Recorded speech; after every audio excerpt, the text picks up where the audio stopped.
My name is Scarlett, and I'm a 37-year-old housewife with no children. I work as well, balancing both roles. Today marks our 5th wedding anniversary, which also happens to be my husband Everett's birthday. Everett is the same age as me.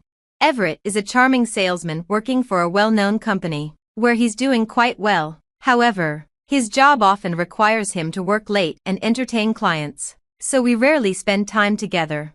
Our wedding was a modest ceremony held on a weekday, attended only by close family and a few friends. Both of us had jobs that required us to work on weekends, making it difficult to find a suitable time. Everett was particularly insistent on keeping it simple. For our anniversary and his birthday, I asked him to come home early. I even took half a day off from work to prepare. I bought his favorite Wagyu steak, wine, and cake from a department store and set up a beautifully decorated table. I waited eagerly for Everett to return home. However, despite my repeated requests, he never showed up. Instead, I received a single email from him, saying that he had urgent work and would be staying at the office. I was disappointed but tried to be understanding since it was work-related. I cleaned up the uneaten dinner and went to bed, though I couldn't shake a feeling of doubt, especially since he had told me he wasn't that busy.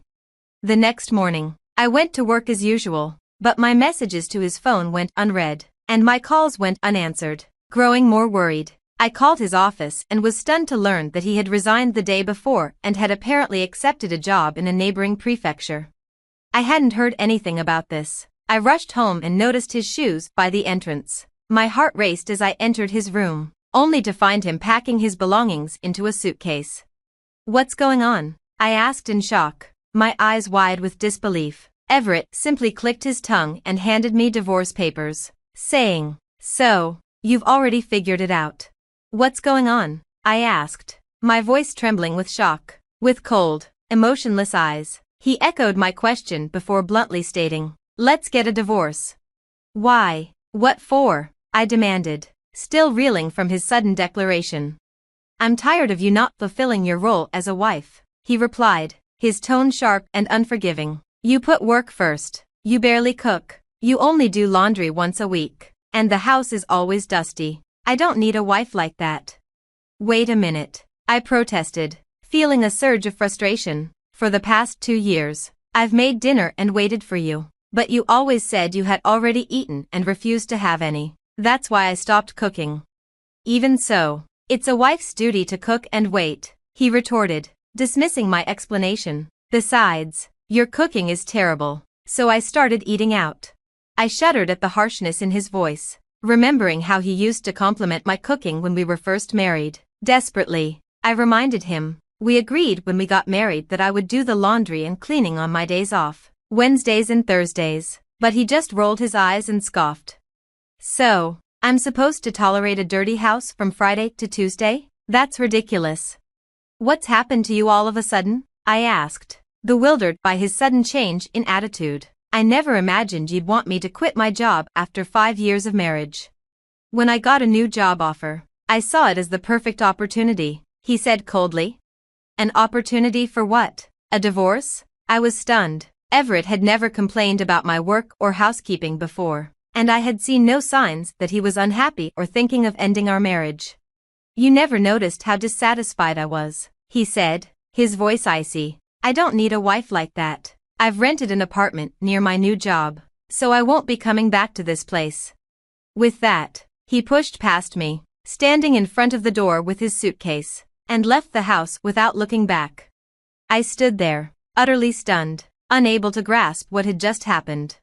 A week later, I attended my high school reunion. I wasn't really in the mood to go, but I had already paid the membership fee. Besides, I hadn't been able to reach Everett since that day, and my frustration was growing with each passing day. I thought the reunion might be a good way to clear my mind.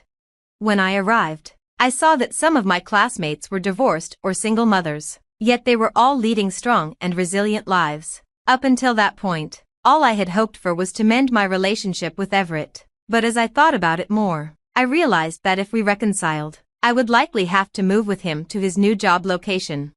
In that case, staying at my current job would be impossible due to the long daily commute, even though it was just in the neighboring prefecture. On the other hand, After working for 17 years since graduating from junior college and earning a decent salary, it would be nearly impossible to find a job that offered the same income in the new location. Everett had completely shut me out, and I began to wonder if it was time to let go. What made my decision final was a phone call from Everett, pressuring me to move out. We had been living in a rented apartment, where Everett was listed as the primary tenant. The lease renewal period was approaching, and it seemed the real estate agent had contacted him about it. I told them we'd be moving out in a month, so make sure everything is cleared out by then, he said bluntly. I'm still living here, and you didn't even consult me, I protested. His response was cold and dismissive. I'm the one renting it. I don't need to consult you. That was the moment I knew it was truly over. Fine, I'll pack up my things this weekend or next, I replied, feeling defeated. Make sure to get rid of not just your stuff, but everything left in my room and all the furniture, he added, his tone sharp. I was taken aback by his nerve. What are you talking about? You originally rented this place when you were single, and most of the furniture has been here since then. The other furniture and appliances were bought with your credit card. I'll take care of disposing of the items I primarily used, but you're responsible for getting rid of the rest and covering the disposal costs. I shot back. Without another word, he hung up on me. I couldn't believe how selfish he was, taking only what was precious to him and leaving the entire cleanup to me. This made me more determined than ever to go through with the divorce. Over the weekend, I began sorting through the closet, reminiscing about the happy times we had shared since our marriage. Among the items were things that belonged to both Everett and me. As I was going through them, I stumbled upon his high school graduation album. I suddenly realized that all the friends Everett had introduced me to were from after his college days. Absent-mindedly, I flipped through the pages of his graduation album, and that's when I noticed something unexpected. I submitted the divorce papers and informed Everett via email. A week later, I received a response from him in the evening, along with a picture. The image was of a marriage registration form with his name and that of another woman. I was stunned and stared at the screen in disbelief when my phone rang. It was Everett. Did you see it? He asked. What does this mean? I demanded, still in shock.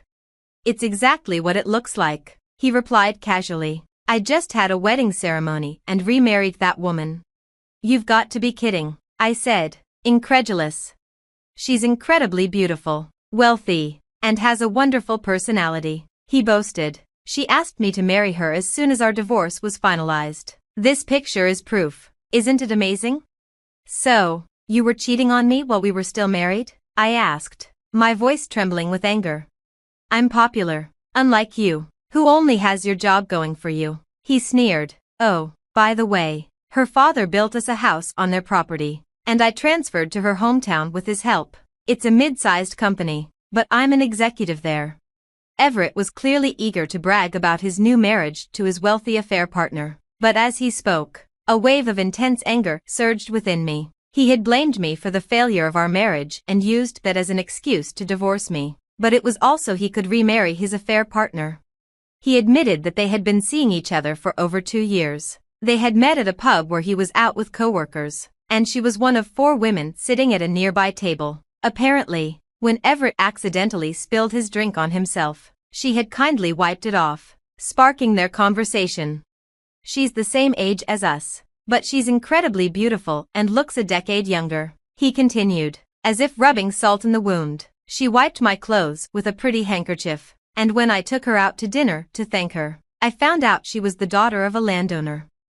She had entered into an arranged marriage at her parents' suggestion but was distressed by her husband's infidelity. After realizing that she needed to improve herself, she became someone completely different from you. I was immediately drawn to her, Everett explained, revealing that he had aggressively pursued her after that. She began dating Everett while still married to her husband, without getting a divorce. Isn't it normal to question a woman who dates 2 men while supposedly being devoted to her husband? I asked. But Everett, blinded by love, hadn't noticed anything wrong. A woman who doesn't support her man is no good, he retorted. You prioritize work and don't care about your husband. You're just not right for me. So, you can't stand on your own, and you expect me to support you? I shot back, unable to hold back my frustration. Everett seemed irritated as well and replied, "Ah, I'm so glad I'm finally free from a woman like you. Stella is the best. After all." "Stella? Is that her name?" I asked. "Yeah, it's written with the characters for double and flower, like double cherry blossoms. She was born when the cherry blossoms were in full bloom. Her parents have great taste in names, they're true celebrities," Everett said, his voice filled with admiration for her unique name. As I listened to Everett gush about her, something clicked in my memory. "Did you really marry such an amazing woman? You're not lying, are you?" I asked, pretending to sound impressed. Everett's pride was clearly wounded by the insinuation. "She's the best wife with an impeccable family background and a great personality. Just look at her elegant beauty," he insisted and sent me a picture of the two of them at their wedding. There was no doubt it was her. I couldn't help but burst out laughing. "What's so funny? This is proof that we really got married," Everett exclaimed, sounding defensive. Sure, it's real," I replied, struggling to contain my laughter. "Hey, stop laughing, we really got married, and there's a baby in her belly," he added, clearly annoyed. "What? No way," I said, unable to stop laughing. "Ah, I get it. Losing me must have made you go crazy," Everett said, interpreting my laughter in a way that suited him. Then, dreamily, he added, "In 3 months, we'll have a baby girl. She'll definitely be as beautiful as Stella. Well, even if she looks like you instead, she'll still be beautiful." Everett has a sweet, idol-like handsome face, and for some reason, he suddenly became flustered and said, "No, she doesn't need to look like me." Hearing that, I burst out laughing again. "Go crazy on your own. Goodbye," Everett snapped before hanging up the phone. Eventually, he'll figure out why I was laughing, and I can't wait for that day. After that, we had some disputes over alimony and the division of property, but with the help of a lawyer, I managed to secure a substantial settlement from Everett. He agreed to pay his share of the alimony, not wanting to cause Stella any emotional distress during her pregnancy. 2 years passed without any contact, and then I finally received a desperate email from him. "Please, Scarlett, I beg you, please listen to me." Reluctantly, I answered the phone call that followed right after the email. As I expected, it was about the child he had with Stella. "Well, kids tend to look like their parents, right?" I said. "Of course, who else would they look like?" he replied nervously. Apparently, the baby girl didn't resemble the beautiful Stella at all. "She's only 2 years old, right? She'll change a lot as she grows." I tried to reassure him, though I could tell he wasn't convinced. He found it odd that there was no resemblance at all, and I suppose that made sense. "Doesn't the baby look like you?" I asked, struggling to keep my laughter in check.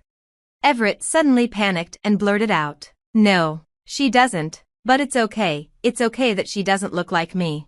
He had secretly done a DNA test to check if Stella had been unfaithful, but the results confirmed that both Everett and Stella were undeniably the child's parents. "So, there's no doubt she's your child," I said. But Everett wasn't ready to let the conversation end there. "Hey, when I told you 2 years ago that Stella was pregnant, you laughed a lot. Do you know something?" he asked, pressing me for an answer.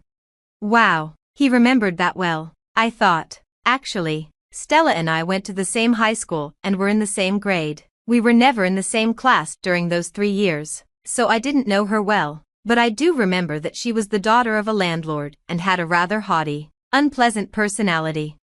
At a class reunion about 2 years ago, the topic of Stella's plastic surgery came up. Stella, with her single eyelids, small eyes, button nose, and slight overbite, had been self-conscious about her looks. Apparently, after high school, she underwent several cosmetic procedures at a famous clinic in New York. She didn't attend the reunion, so I didn't see her in person, but a friend later sent me before and after pictures of her transformation. American cosmetic surgery really is incredible. When I told Everett about this, he didn't believe me at first, but then it hit him. He had never seen any childhood photos or graduation albums of hers. Was I deceived? Damn it, he muttered, realizing the truth. Stella had played the role of the sweet, demure woman while they were dating, but it turns out she had cheated on him multiple times and had been divorced before. Worse, she had been sued for alimony by several of her ex-husband's wives. I'm going to confront her, Everett declared. Maybe you shouldn't, I suggested. Huh? Why not? He asked, confused. Well, the child doesn't look like you either, right? Usually, girls are said to resemble their fathers, I pointed out, making Everett fall silent. She can't look like you, you've had plastic surgery too. How did you? He began, but I cut him off. When I moved out of the apartment we lived in 2 years ago, I found your high school graduation album. You looked like a completely different person, and I was shocked. After seeing that album, I finally understood why he never introduced me to his college friends, insisted on having a modest wedding, and only invited a few colleagues from work. Everett had likely undergone plastic surgery while in college and had been afraid his past would be exposed by his old friends. I don't think there's anything wrong with plastic surgery, I told him, but you have to consider that your child might inherit your original features. So, what should I do now? Everett asked, sounding desperate. What do you mean? What should you do? Just be a normal father. The DNA results confirmed that the child is definitely yours. With that, I hung up the phone and immediately blocked his number and email address. It's astonishing how narrow-minded he is, just because his child's appearance didn't match his expectations. A year later, a friend of mine, who has a child the same age as Everett's daughter, showed me a picture of her little one starting kindergarten. The child was adorable. Interestingly, Everett and Stella's daughter didn't resemble either of them after their surgeries. According to my friend, who had become close to Stella, even Stella had expected her child to look more like Everett post-surgery. My friend mentioned that she often had to listen to Stella complain, saying things like, I shouldn't have given birth to such a child. It's hard to believe how awful they both are. On top of that, it seems Everett has already cheated again, and now Stella is even seeking divorce advice from my friend. Everett is such a fool. If they do end up getting divorced, he'll be stuck paying alimony and child support. And considering Stella's wealthy background, who knows how much she could demand if she gets a good lawyer. What's worse is that, according to my friend, even the local kids know about Stella's plastic surgery, and they've started excluding her daughter at kindergarten, telling her, your mom is actually ugly. It's a small comfort that Stella's parents seem to love their granddaughter, but it's truly sad for the child. Still, it's none of my business anymore. As for me, I managed to rent an apartment in a location that's convenient for commuting. With the shorter distance, I can now clean and do laundry after work, leaving my days off completely free to enjoy my own interests. I've also rekindled a friendship with a divorced classmate I reconnected with at the reunion, and I'm enjoying a leisurely and fulfilling life.